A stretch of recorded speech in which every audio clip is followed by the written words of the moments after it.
మహేష్ బాబు గారి ఫ్యాన్స్, అల్లు అర్జున్ గారి fans, NTR fans వచ్చి పచ్చి బూతులు తిట్టి వెళ్ళిపోతున్నారండి. ఎందుకంటే చెరుకు రసం బళ్ళు, పకోడీ బళ్ళు పెట్టుకోమన్నానని. ఇప్పుడు మీరు అభిమానంతో కాకుండా ఆలోచనతో ఆలోచించండి, మీకు అర్థమవుతుంది. నేనేమన్నాను, మహేష్ బాబు గారిని చెరుకు రసం బండి పెట్టమని, అంటే ఫ్రాంచైజీలు పెట్టమన్నాను. ఇప్పుడు మహేష్ బాబు గారు ఏది ప్రమోట్ చేస్తున్నారు మీ అందరికీ తెలుసు, పురుగుల మందు కలిపిన పానీయాన్ని. వాళ్ళు 100 కోట్లు ఇస్తారు ఈయన ప్రమోట్ చేయమని. ఈయన మార్కెటింగ్ చేయడం ద్వారా ఓ 10,000 కోట్లు, 5,000 కోట్లు వ్యాపారం చేస్తే అందులో నుంచి 1,000 కోట్లు విదేశీ కంపెనీ కాబట్టి విదేశం తీసుకెళ్ళిపోతుంది. ఎవరికి నష్టం? మన ఇండియాకే నష్టమే. ప్రజల ఆరోగ్యం పోతుందా? అది పక్కన పెట్టి అదే మహేష్ బాబు గారు చెరుకు రసం ఫ్రాంచైజీలు పెడితే ఆయన ఏం రూపాయి ఖర్చు పెట్టక్కర్లేదు. జస్ట్ మహేష్ బాబు చెరుకు రసం అంతే.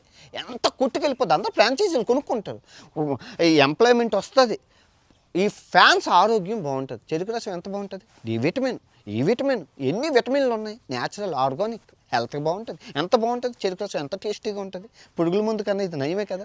మళ్ళీ మీరేం ఫ్రీగా ఇవ్వక్కర్లేదు, జస్ట్ పేరు అమ్మితే ఇంకా అందరూ వ్యాపారం, అందరూ మన ఫ్యాన్స్ అందరికీ ఎంప్లాయ్మెంట్ ఇచ్చిన వాళ్ళు అవుతారు. ఎంత పుణ్యం.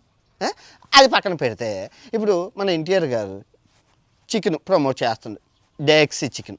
అదే ఎన్టీఆర్ గారు ఓన్గా ప్రాపర్టీ పెడితే ఫ్రాంచైజీ. అరే ఎందుకు కొనుక్కోరండి అని మీరు అనొచ్చు. అరే మీకోసమే కదా తల బద్దలు కొట్టుకుంటాను. ఇవన్నీ నిన్న ఇన్సిడెంట్, తల బద్దలు కొట్టుకున్నారు మహేష్ బాబు కోసం. ప్రాణాలు తెగించారా? బుర్ర చిదిగిపోతే, బ్రెయిన్ పోతే అవన్నీ ఆలోచించారు.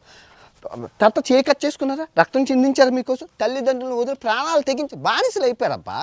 తెలుగు యువత టాలీవుడ్కి కట్టు బానిసలు అయిపోయారు. ఈ బానిసలను కనుక మనం రైట్ వేలో ఉపయోగించుకోగలిగితే దేశానికి ఉపయోగం, ప్రజలకు ఉపయోగం, అందరికీ ఉపయోగం. వాళ్ళకి ఎంప్లాయ్మెంట్ ఇచ్చిన వాళ్ళు అవుతారు. అదే చెప్పారు. అరే నీళ్ళు బాటిల్ కూడా మనం తయారు చేసుకోలేని దుస్థితిలో ఉన్నాం. ఇండియాలో నీళ్ళే ఫారెన్ కంపెనీ వాడు వచ్చి బాటిల్ వేసి మనకు అమ్ముతున్నారు. ఆ దరిద్రంలో ఉన్నాను నేను. తప్పులుండే నన్ను క్షమించండి, ఎప్పుడు ఇలాంటివి ఇంకెప్పుడు చెప్పను. రూపాయి పతనం అయిపోయింది, దాని గల కారణాలు ఒక కారణాన్ని నేను చెప్పాను. ఇంకెప్పుడు ఇలాంటి ఉచిత సలహాలు ఇవ్వను.